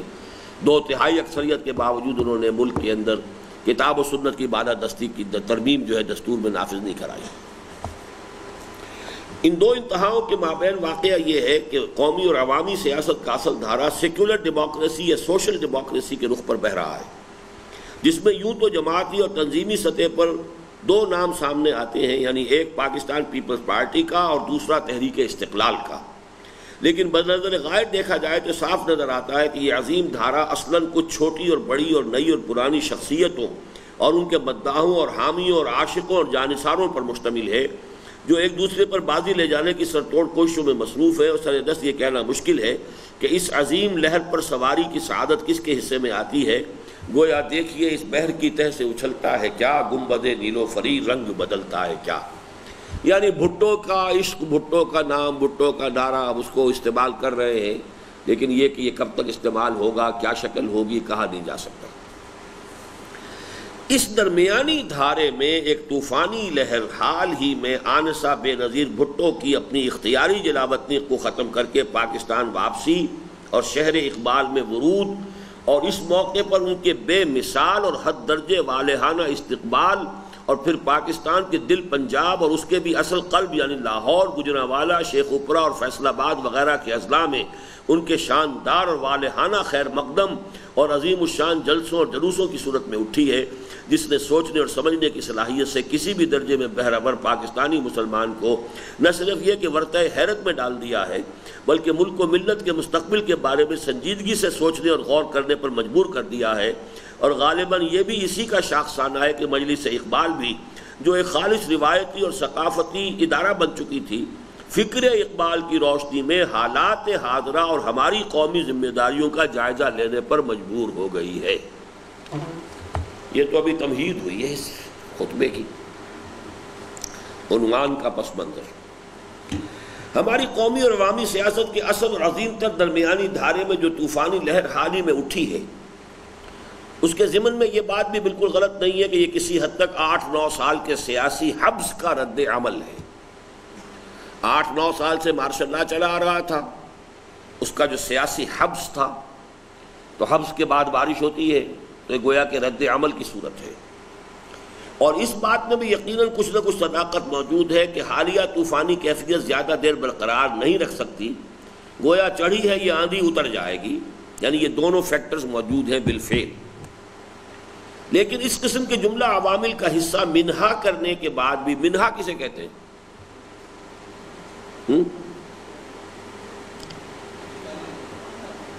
کیا لفظ ہے یہ اصل میں؟ منہا، اس میں سے کچھ نکال دینا، منہا کرنا بھی ایک لفظ بن گیا ہے، حقیقت میں یہ من اور ہا سے بن کر بنا ہوا ہے۔ منہا کرنے کے بعد بھی اس حقیقت فنومینن کی اہمیت ہرگز کم نہیں ہوتی، اور اس امر کی شدید ضرورت ہے کہ اس کا حقیقت پسندانہ تجزیہ کیا جائے کہ اس کی اصل عوامل کیا ہے، اجزاء ترکیبی کیا ہے، اور اس کے ضمن میں ملک و ملت کے مخلصوں اور بہی خواہوں کا طرز عمل کیا ہونا چاہیے۔ اس لیے کہ جہاں یہ اندیشہ موجود ہے کہ اس طوفانی لہر کے جوش کو ٹھنڈا پڑتے دیکھ کر اس پر سوار قائدین بے قابو ہو جائیں اور جھنجھلاہٹ میں کوئی غلط اقدام کر بیٹھے، جیسے کہ میرا تجزیہ یہ ہے کہ اس وقت کل جو واقعہ ہوا ہے وہ جماعت اسلامی کی انتہائی فرسٹریشن کا ایک مظہر ہے۔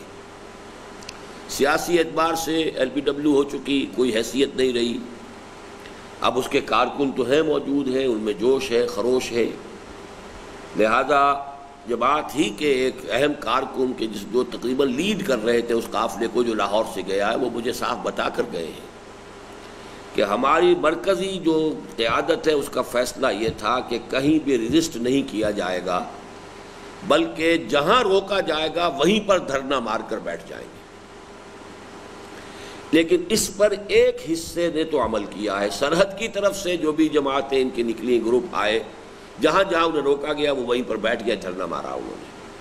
لیکن لاہور سے جانے والا قافلہ جو ہے اس نے اس صورتحال کو تسلیم کرنے سے انکار کر دیا، یعنی مرکزی حکم کچھ اور تھا، چھوٹے سے پیمانے پر وہی صوفی محمد خان صاحب والا معاملہ وہاں ہو گیا ہے۔ صوفی محمد خان نام ہے، کیا نام ہے؟ صوفی محمد صاحب، بس کہ یہاں فیصلہ یہ تھا کہ کوئی ریزسٹنس نہیں ہوگی، کسی بھی رکاوٹ کو نہیں توڑا جائے گا۔ لیکن ان کو اصل میں ابتدائی 2 کامیابیاں حاصل ہو گئیں۔ چناب کے پل پر بہت تھوڑی سی نفری تھی، یہ جلوس جب آ گیا کوئی 2، 2.5، 3 ہزار 4 ہزار کا، تو اس نفری سے جب اس کے لیڈروں نے بات کی تو ان کو دیکھ لو بھائی، ہمارا بھی کچھ نقصان ہوگا، تمہارا زیادہ ہوگا، وہ شرافت سے ہٹ گئے، سے جاؤ۔ یہی معاملہ کچھ ہو گیا جہلم پر بھی، بلکہ ایک جگہ پر تو انہوں نے باقاعدہ جو ہے انہوں نے آنسو گیس وغیرہ پھینکی، اور اس کے بعد پھر جب انہوں نے پر تول لیے کہ اب ہم مقابلے کے لیے تیار ہیں تو وہاں بھی نفری ان کی کم تھی، وہ پیچھے ہٹ گئے۔ لیکن بالآخر جب آ کر معاملہ جو ہے پنڈی سے پہلے لئی کا پل آتا ہے آلے کا، وہاں ان کے کچھ کارکن جو ہے ٹیلے پر چڑھ گئے، انہوں نے پولیس کے اوپر پتھراؤ کیا بہت زوردار، اور وہاں بھی اس کی بنا پر وہ وہاں سے کامیاب ہو کر اور وہ جو بھی رکاوٹ تھی اسے توڑ کر نکل گئے۔ اب آخری پوائنٹ تھا وہ جو پنڈی میں ہے، جو صدر اور شہر کے درمیان پل ہے ریلوے کا، اس کے نیچے سے وہ موریا پل، جیسے لاہور کا ایک موریا پل، دو موریا پل ہے، ایسا ایک پل ہے، وہاں پر یہ سارا معاملہ ہوا ہے۔ تو وہ جو مرکزی قیادت کا جو فیصلہ تھا وہ اس جلوس نے اس کو آبزرو نہیں کیا ہے، اور یہ اصل میں علامت ہے اس کی کہ اب کارکن جو ہے مشتعل ہو رہے ہیں، اور کارکن کو کنٹرول کرنا، اگر انہیں نظم اور ضبط کا خوگر نہ بنایا گیا ہو۔ جماعت اسلامی کے اراکین تو نظم اور ضبط کے خوگر ہوتے ہیں، لیکن یہ جو ان کی نئی بھرتیاں ہیں بہت بڑی، اب شباب ملی ہو یا کوئی اور ہو، یہ لوگ تو اس طرح کی ٹریننگ میں سے گزرے نہیں ہیں۔ اینی ہاؤ، اس لیے کہ جہاں یہ اندیشہ موجود ہے کہ اس طوفانی لہر کے جوش کو ٹھنڈا پڑتے دیکھ کر اس پر سوار قائدین بے قابو ہو جائیں اور جھنجھلاہٹ میں کوئی غلط اقدام کر بیٹھیں، وہاں اس کے سرکاری یا غیر سرکاری مخالفین کا غلط طرز عمل اور مس ہینڈلنگ بھی نہایت خوفناک نتائج پیدا کر سکتی ہے۔ اب جو کچھ ہوا ہے الزام حکومت لگا رہی ہے ان پر، یہ لگا رہے ہیں حکومت کے اوپر۔ اب صحیح صورتحال تو صرف ایک تو ہمیں بتا دی چونکہ ان کے خود آدمی نے بتائی ہے۔ ایک اور ساتھی جو ہمارے گئے تھے وہاں، ہمارے مکتبے کے کارکن بھی اس میں گئے تھے، انہوں نے بتایا ہے کہ اصل میں زیادتی جو کی ہے جلوس والوں نے وہ یہ کہ عین اس وقت جب کہ یہ ٹینشن تھا، ایک ٹرین گزری اوپر سے، پہلے تو ایک پتھر مارا ہے جس سے کہ وہ ٹرین کا جو انجن کا سامنے کا شیشہ ہے وہ ٹوٹا، پھر جو پتھراؤ کیا گیا ہے اس ٹرین پر تو اس میں عورتیں اور بچے سب۔ یہ بات تو انتہائی احمقانہ، انتہائی غلط۔ پولیس کے ساتھ معاملہ، حکومت کے ساتھ معاملہ بالکل وہی راؤڈیزم جو ہوتا ہے کہ جب کوئی قابو سے باہر ہو جائے تو اس کے بعد پھر یہ کہ جو جی میں عطا کرتے یہ شکل وہاں ہو گئی، جس کا ایک تجربہ ہم 15 سال قبل مشرقی پاکستان کے معاملے میں کر چکے ہیں۔ مشرقی پاکستان میں بھی یہی ہوا تھا، عین وقت کے اوپر جو ہے حکومت نے بہت سختی اختیار کی بجائے اس کے کہ ان کے ساتھ پولیٹیکل کوئی معاملہ کیا جاتا، لہذا اس کا رد عمل دیکھا۔ اب یہاں سے شروع ہو رہی ہے اصل بات۔ میں جب علامہ اقبال کے فکر کی روشنی میں عوامی سیاست کے اس درمیانی دھارے اور اس کی موجودہ طوفانی لہر کا جائزہ لیتا ہوں تو مجھے بعین ہی وہی صورت نظر آتی ہے جو حضرت علامہ نے اس تہذیب حاضر کے تجزیے کے ضمن میں پیش فرمائی ہے، جو اپنے آغاز کے اعتبار سے تو یقیناً مغربی اور یورپی تھی، لیکن اپنے اثر و نفوذ کے اعتبار سے دیکھتے ہی دیکھتے عالمی اور آفاقی بن گئی اور اس وقت پورے کرۂ ارضی کو اپنی لپیٹ میں لیے ہوئے ہے۔ یہ بات ہم نے کہاں ڈسکس کی ہے تفصیل سے کہ موجودہ تہذیب اپنے اوریجن کے اعتبار سے تو مغربی اور یورپی ہے، لیکن اب اپنی وسعت کے اعتبار سے عالمی ہے اور پوری دنیا کو اپنی لپیٹ میں لیے ہوئے ہے۔ جی، اسلام کی نشرت ثانیہ کا پہلا پیراگراف جو ہے وہ اسی پر ہے، اور جس کی خودکشی کی خبر بھی علامہ مرحوم نے اب سے لگ بھگ پون صدی قبل دی تھی کہ دیار مغرب کے رہنے والوں، خدا کی بستی دکان نہیں ہے کھرا جسے تم سمجھ رہے ہو، وہ اب زرے کا معیار ہوگا، تمہاری تہذیب اپنے خنجر سے آپ ہی خودکشی کرے گی، جو شاخ نازک پہ آشیانہ بنے گا ناپائیدار ہوگا۔ اہل نظر جانتے ہیں کہ حضرت علامہ کے نزدیک اس تہذیب کے اصل اجزائے ترکیبی دو ہیں۔ ایک اس کی اصل ریڑھ کی ہڈی ہے جس کی صلابت اس کے قیام و بقا کی اصل اساس ہے۔ صلابت کسے کہتے ہیں؟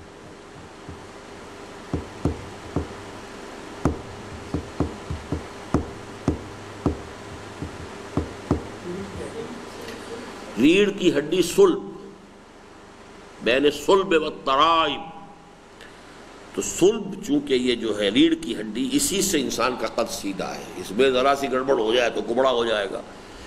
تو جو چیز کسی شے کو سیدھی کھڑی رکھ سکے وہ اس کے لیے صلابت کہلاتی، اس میں صلابت ہے، یعنی اس میں طاقت ہے کھڑے رہنے کی، اسٹریٹ کھڑے رہنے کی صلاحیت۔ اس کی اصل ریڑھ کی ہڈی ہے جس کی صلابت اس کے قیام و بقا کی اصل اساس ہے۔ خطبات میں حضرت علامہ نے اسے انر کور سے تعبیر فرمایا ہے اور اسے خالص قرآنی الاصل گویا 100% اسلامی قرار دیا ہے۔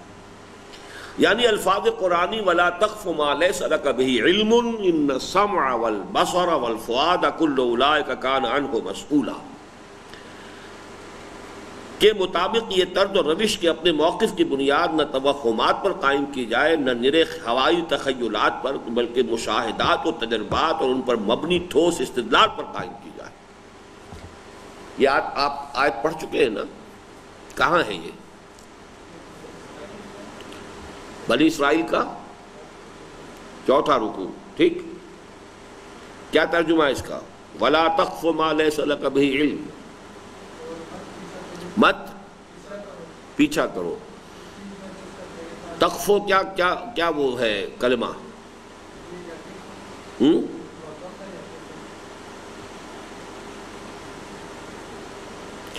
اب آپ لوگ عربی گرامر سے بھی پڑھ چکے منتخب نصاب، تب یہ حال ہے جی۔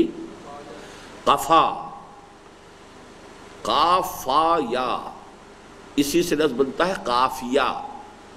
قافیہ شعر کے آخری اس کا قافیہ یہ ہے، تو قفا سے ہے ولا تقفو، مت پیچھے لگو، ولا تقفو مت پیچھے لگو، ما لیس لک بہ علم، اس چیز کے جس کے لیے تمہارے پاس کوئی علم نہ ہو۔ اب علم دو ہیں، ایک ریویلڈ نالج ہے، تو یا تو ہم کوئی چیز قرآن کی ہوگی تو مانیں گے، لیکن دوسرا علم ہے ایکوائرڈ نالج۔ ایکوائرڈ نالج کیا ہے؟ ان السمع والبصر والفؤاد۔ فؤاد کے میں نے کیا ترجمہ کیا ہے؟ فؤاد کا عام طور پر قرآن مجید کے تراجم میں آپ کو ترجمہ ملے گا دل، مائنڈ۔ میں اس سے ڈفر کرتا ہوں، فؤاد در حقیقت مائنڈ ہے، عقل ہے، یعنی عقل حیوانی۔ ایک عقل روحانی ہے جس کا تعلق قلب سے ہے، ایک عقل حیوانی ہے جس کا تعلق اس برین سے ہے، اس کمپیوٹر سے ہے۔ تو یہ کمپیوٹر جو ہے اس کو فیڈ ہوتا ہے ڈیٹا سینس آرگنز کے ذریعے سے۔ آنکھ نے دیکھا، کان نے سنا، ناک نے سونگھا، ہاتھ نے چھوا، زبان نے چکھا۔ یہ 5 سینس آرگنز ہیں کہ جو انسان کو جو ڈیٹا دے رہے ہیں، وہ اس کو یہ پروسیس کرتا ہے، نتیجہ نکالتا ہے۔ تو ایک علم ہے ایکوائرڈ نالج۔ مجھے پھر یاد آ گیا وہ العلم و علمان والی آپ نے شاید نہیں سنی ہے۔ اب میں پروگرام بناؤں گا انشاءاللہ، بہت تھوڑے دن آپ کے رہ گئے، لیکن مجھے آج بتایا لطف الرحمان صاحب نے کہ آپ لوگوں کی کچھ دلچسپی کم ہو گئی، کچھ ایسے محسوس کر رہے ہیں کہ جیسے شاید بس جو کام ہونا تھا ہو چکا۔ ایسا ہے احساس؟ ذرا اپنے تمام ساتھیوں کو دوبارہ ریجووینیٹ کریں، انہیں نشت ثانیہ کریں ان کی دوبارہ۔ اب جو بھی دن رہ گئے تھوڑے سے ان کو آمادہ کریں۔ اور ایک تو میرے جو اب آپ نے سورہ حدید کا جو ٹرانسلیشن بھی پڑھ لیا، اس سے پہلے آپ نے اس کو منتخب نصاب کے کیسز میں سن لیا تھا۔ اب اس میں جو میں نے جب پورے ترجمے جو اپنے منتخب نصاب کا ریسنٹلی دوبارہ جب میں نے درس دیا ہے تو اس کے ویڈیوز موجود ہیں، اس کے حوالے سے سورہ حدید از اے مسٹ، وہ آپ سن لیں۔ وہ در حقیقت ہمارے اس پورے منتخب نصاب کا جو حصہ ہے قرآن مجید کے مطالعے کے ساتھ، جو ہمارے اس رجوع القرآن کورس کا ایک میجر جو ہے ایک حصہ ہے، اس کا کلائمیکس وہ ہوگا پھر کہ اس کو آپ اس کو سن لیں پوری توجہ سے، اور پھر اس میں سوالات اپنے پاس لکھتے جائیں۔ تو پھر میں سیشن ایسے رکھوں گا آپ کے ساتھ کہ جن میں ان سوالات کے جوابات دوں گا۔ ایک سوال میرے پاس اب بھی ہے، شاہد مجید صاحب کا میرے پاس رکھا ہوا ہے، وہ میں نے احتیاط کے ساتھ، لیکن یہ 2 ہفتے تو میرے ایسے گزرے ہیں کہ آج مجھے بڑی مشکل سے ریکلیکٹ کرنا پڑا کہ ہم کہاں تھے، کیا پڑھ رہے تھے، اس لیے کہ میں تو مسلسل سفر میں رہا ہوں۔ جی آڈیٹوریم میں جو دیے ہیں، جو 45 منٹ کے چنکس کی شکل میں اس کے جو ہے کیسٹس، آڈیوز، ویڈیوز موجود ہیں۔ یہ پورا منتخب نصاب میں نے ویڈیوز کی شکل میں دے دیا ہے۔ اس میں سے پردے کے بارے میں بھی میں چاہوں گا کہ چونکہ جو بعض شریک طالبات ہیں ہمارے اس کورس میں، وہ شاید اس کے بارے میں ان کا ذہن صاف نہیں ہے، تو وہ بھی میں نے اسی منتخب نصاب کے ضمن میں جب یہ آیت آئی تھی وَلَا تَقْرَبُوا الزِّنَا، اسی یعنی سورہ بنی اسرائیل میں، تو اس کے حوالے سے کہ در حقیقت زنا کے سد باب کے لیے اسلام نے کیا کیا راستے اختیار کیے ہیں، تو اس میں جو پردے کے احکام ہیں ان پہ تفصیلی گفتگو ہوئی ہے، وہ بھی آپ لوگ ضرور آڈیو لے آئے ہیں، نہیں ویڈیو دیکھیے ان کے، آڈیو میں تو وہ دلچسپی رہتی رہی، ویڈیو لیجیے آپ ان کے۔ بہرحال ابھی تو اس کو پڑھیے۔ اہل نظر جانتے ہیں کہ حضرت علامہ کے نزدیک اس تہذیب کے اصل اجزاء ترکیبی دو ہیں، ایک اس کی اصل ریڑھ کی ہڈی ہے جس کی صلابت اس کے قیام و بقا کی اصل اساس ہے، کیونکہ اسی سے سائنس ڈیولپ ہوئی ہے، سائنس نے ہی اس کو وہ سپورٹ دے رکھی ہے جس پر یہ کھڑی ہے، ورنہ تہذیب کبھی کی ختم ہو چکی ہے ان کی۔ وہ تو یہ ہے کہ یہ بدبخت نئے سے نئی چیزیں ایجاد کرتے جا رہے ہیں، پرانے ہتھیار جو ان کے لیے آبسولیٹ ہو جاتے ہیں وہ منہ مانگے داموں تھرڈ ورلڈ کو دے دیتے ہیں، اور اگلی چیز پیدا کر لیتے ہیں کہ تھرڈ ورلڈ جو ہے اسے یوز کرے تو آپس میں کرے، انہیں تو چیلنج کر ہی نہیں سکتے، ان کے پاس اس سے اگلا توڑ وہ ایجاد کر چکے ہیں۔ یہ دوڑ ہے اس وقت کے جس کے اندر اس دنیا چل رہی ہے۔ اب F-16 کس بلا کا نام ہے ان کے نزدیک، وہ اس سے نہ معلوم کتنے آگے جا کے جہاز بنا چکے ہیں، لیکن F-16 کے لیے ناک بھی رگڑوائیں گے اور خوش آمدیں کروائیں گے، اور جو ہے جیسا کہ میں نے کئی دفعہ کہا ہے کہ پورے صوبہ سندھ کی ایک سال کی جو کاٹن کراپ ہے وہ دے کر ایک F-16 لے آئیں گے، اس لیے کہ یہاں مقابلہ ہے بھارت سے، اس کے لیے اس طرح سے گویا کہ سارا خون جو ہے پوری اس دنیا کا یہ نچوڑ رہے بیٹھے ہوئے۔ امریکہ میں انڈسٹری ہی صرف ایک رہ گئی ہے، یا آرمامنٹ انڈسٹری ہے اور یا کمپیوٹر ہے، کمپیوٹر میں سپر کمپیوٹرز کو گارڈ کر رہے ہیں کہ ابھی کسی اور کو ہوا نہ لگے اس کی، بس یہ دو ہے جس کی وہ پھر منہ مانگی دام لیتے۔ سپر کمپیوٹر کے بغیر یہ ساری آگے کی پروگرامنگ ہو نہیں سکتی، اس میں باقی ان سے کم چیزیں جو ہے وہ بیچتے جائیں گے، لے جاؤ، منہ مانگے دام لیں گے، اور ان کی کمائی کا جو ہے وہ خون پسینے کی کمائی کھینچ کر وہ اپنے ہاں جو ہے وہ عیش کریں گے۔ یہ اس وقت ہو رہا ہے، تو صلابت جو ہے اس تہذیب کی اصل میں وہ اس کی بنیاد پر ہے، ورنہ تہذیب ختم ہو چکی، ان کا خاندانی نظام ختم ہو چکا۔ ایک ملک کا صدر، یونائٹڈ اسٹیٹس آف امریکہ کا صدر کہتا ہے کہ عنقریب ہماری قوم کی اکثریت حرامزادوں پر مشتمل ہوگی، صاف کہا اس نے، born out of any wedlock, one parent family، بچے کو پتہ ہی نہیں میرا باپ کون ہے، ماں ہے بیچاری، اس کے تو جگر کا گوشہ ہے، اس کے جگر کا ٹکڑا ہے، اس نے 9 مہینے اپنے جسم میں اس کو جونک کی طریقے سے اپنا خون پلایا، وہ کیسے چھوڑ دے؟ لہذا سب سے زیادہ ایکسپلائٹڈ، سب سے زیادہ قابل رحم حالت اس وقت وہاں عورت کی ہے۔ یہی وجہ ہے کہ اسلام لانے والوں میں عورتوں کا نمبر زیادہ ہے۔ یہاں ہماری عورتیں ان کے اس ڈیزلنگ ایکسٹیریئر کی وجہ سے مبہوت ہے اور اسی تہذیب کو یہاں پر عام کرنے کے لیے بے چین ہے، اور وہاں کی عورت جو ہے تنگ آ چکی ہے، مرد شادی کرنے کو تیار نہیں، کیوں کرے شادی؟ شادی کرے گا تو عورت کے ہاتھ میں تو اس کی بانڈ آ گئی کہ اگر وہ طلاق دے گا تو آدھی جائیداد دے اور فلاں کرے اور یہ کرے اور وہ کرے۔ بعض ملکوں میں تو یہ ہے کہ آج طلاق دو، آج ہی گھر سے تمہیں نکل جانا پڑے گا، بیوی کے پاس مکان رہے گا، اس کے 1 سال تک جو بھی ہوگا یو گیٹ آؤٹ۔ مرد کہتے ہیں ہم شادی نہیں کرتے، اب عورتیں کیا کریں بغیر شادی کے؟ وی آر لیونگ ٹوگیدر، ساتھ رہ رہے ہیں، بچے ہو رہے ہیں، but they are not married, legally they are not married, اس لیے کہ میرج لاز وہ ہے کہ کیوں کریں مرد شادی؟ پاگل ہوا، دماغ خراب ہوا۔ یہ تو مسلمان ہیں بیچارے، وہ کیا کریں؟ اب دین کے اپنے اس کی وجہ سے وہ پابند ہو جاتے ہیں، بن جاتے ہیں، ان کی باغیں عورتوں کے ہاتھ میں آ جاتی ہیں۔ وہ تو شریف عورت ہو تو بات اور ہے، ورنہ وہاں کی عورت جو ہے ناک چنے چبوا دے مرد کو جب چاہے۔ چنانچہ ایک بہت اچھے، بہت نیک آدمی انگلینڈ میں، لندن میں ہمارے بہت قریب آئے اور بہت صلاحیت بھی تھے، ان کی بیوی ناراض تھی، لہذا پھر انہوں نے جو تعلق اپنا منقطع کیا ہے وہ اب شکل بھی نہیں دکھاتے میں جب جاتا ہوں۔ ایک کے بعد تو سیدھی سی بات یہ ہے کہ چاہے ڈائیورس مرد دے چاہے عورت دے، پہلا کام یہ ہے کہ گھر سے باہر، شوہر گھر سے باہر، یو گیٹ آؤٹ، وہ گھر عورت کا ہے۔ یہ صورتحال ہے۔ تو تہذیب تو ختم ہو چکی ہے، مر چکی ہے تہذیب، لیکن صلابت جو ہے کس بنیاد پر قائم ہے؟ سائنس پر، اور سائنس کو تو زندہ کیا ہے قرآن نے۔ دیکھو، کھول آنکھ، زمین دیکھ، فلک دیکھ، فضا دیکھ، یہ سب آیات الہیہ ہیں، ان پر غور کرو، قوانین طبی کو دریافت کرو، دریافت کر کے سائنس مر چکی تھی، یونان کی سائنس دفن ہو چکی تھی۔ مسلمانوں نے یونان سے اور انڈیا سے سائنس جو ہے جتنی بھی کچھ تھی لی ہے، پھر اسے بڑھایا ہے، ڈیولپ کیا ہے، کیمسٹری میں، طبیعیات میں، فزکس میں، ایسٹرونومی میں، ہر فیلڈ کے اندر، میڈیسن میں، سرجری میں، ہر میدان کے اندر جو ہے انہوں نے آگے بڑھایا، اس لیے کہ یہاں سائنس کا اس ایرا کا آغاز کرنے والے مسلمان ہیں، اسلام ہے، کہ توہمات پہ نہیں بنیاد رکھو کہ یہ زمین جو ہے ایک بیل کے سر پر ہے اور بیل ایک سینگ کے اوپر اس کو کھڑا رکھتا ہے، جب ایک سینگ تھک جاتا ہے تو ذرا بدلتا ہے تو وہ زلزلہ آتا ہے۔ اب بھائی یہ کس دلیل سے ہے؟ کوئی اگر قرآن میں لکھا ہوتا تو ہم مانتے ہیں، لیکن اگر قرآن میں نہیں ہے تو ہم کیسے مان لیں؟ اب اگر قرآن میں نہیں ہے تو پھر ہمیں ان السمع والبصر والفؤاد، اب ہمیں یہاں سے حاصل کرنا ہے۔ تو گویا کہ دو علم ہو گئے، علم و علمان۔ علم ریویل نالج وہ اللہ کی کتاب ہے، اور ایکوائرڈ نالج وہ سائنس ہے۔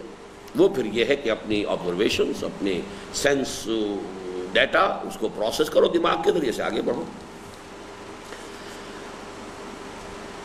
حضرت علامہ کی یہ رائے نہایت صائب اور حد درجے اہم ہے، اس لیے کہ واقعہ یہی ہے کہ یہی قرآنی ہدایت و رہنمائی تھی جس نے ایک جانب مظاہر قدرت کو آیات الہیہ کا تقدس عطا فرمایا، یہ سب آیات ہیں، اللہ کی نشانیاں ہیں، اور انسان کو کتاب فطرت کے سائنٹیفک مطالعے اور مشاہدے کی طرف متوجہ کیا۔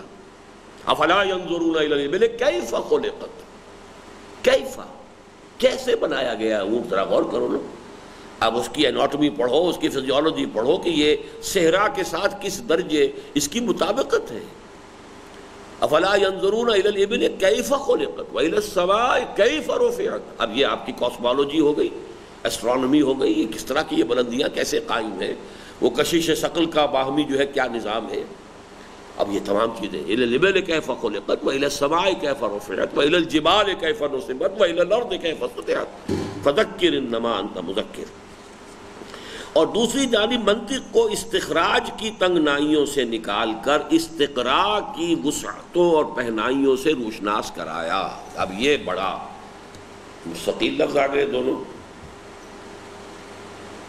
استخراج یہ کیا لفظ ہے؟ ماشاءاللہ ماشاءاللہ، چلیے کہیں تو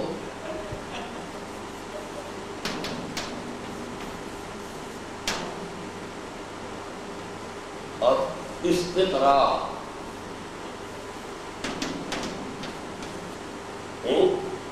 یہ کیا ہے؟ اچھا کیا معنی قرار ہے؟ پڑھا کیا مطلب ہے جی؟ چلیے استخراج نکالنا، اسے انگریزی میں کہتے ہیں ڈیڈکٹیو لاجک۔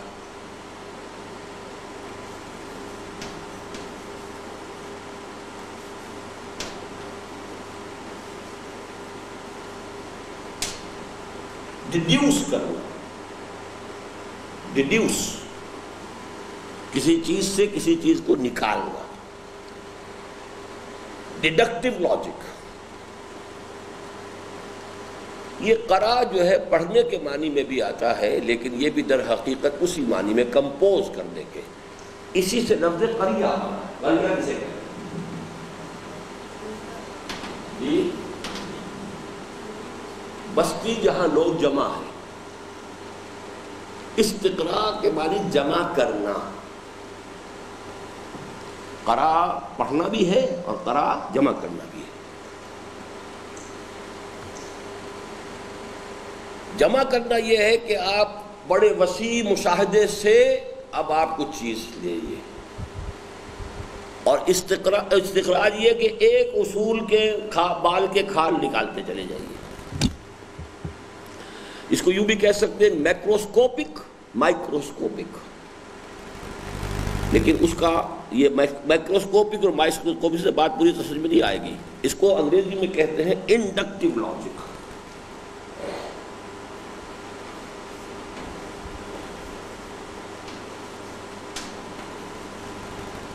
لاجک کی یہ دو شکلیں ہیں۔ لاجک کسے کہتے ہیں؟ منطق، استخراجی منطق، استقرائی منطق، ڈیڈکٹیو لاجک اور انڈکٹیو۔ انڈکشن کچھ انڈیوس کرنا، تو گویا کہ آسمان کو دیکھو، ان فی خلق السماوات والارض واختلاف اللیل والنہار والفلک التی تجری فی البحر بما ينفع الناس وما انزل اللہ من السماء من ماء فاحیا به الارض بعد موتها وبث فیہا من کل دابۃ وتصریف الریاح والسحاب المسخر بین السماء والارض لآیات لقوم یعقلون۔ یہ آیات الہیہ ہیں، ان کا مشاہدہ کرو اور ان سے کچھ نتائج نکالو۔ یہ انڈکشن ہے۔ انڈکٹیو لاجک کا دنیا میں، دنیا انسانی میں اس کا آغاز قرآن نے کیا ہے۔ اس سے پہلے انسان صرف ڈیڈکٹیو لاجک سے واقف تھا۔ Aristotelian logic is absolutely deductive logic. منطق نام تھا صرف ڈیڈکشن کا۔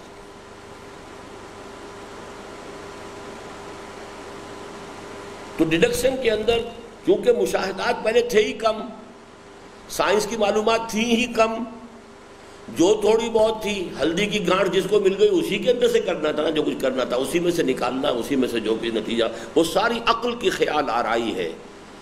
لیکن جب اتنا وسیع میدان ہو گیا ہے، اب سائنس نے کھول دیا ہے، تو اب ڈیڈکشن جو ہے وہ بہت ہی سمجھیے سیکنڈری لیول پر چلی گئی۔ اصل شے انڈکشن ہے۔